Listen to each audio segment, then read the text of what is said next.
اور ہم نے لقمان کو دانائی بخشی کہ اللہ کا شکر کرو، اور جو شخص شکر کرتا ہے تو اپنے ہی فائدے کے لیے شکر کرتا ہے، اور جو ناشکری کرتا ہے تو اللہ بھی بے نیاز ہے، لائق حمد و ثنا ہے۔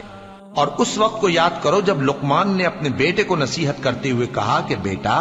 اللہ کے ساتھ شرک نہ کرنا، شرک تو بڑا بھاری ظلم ہے۔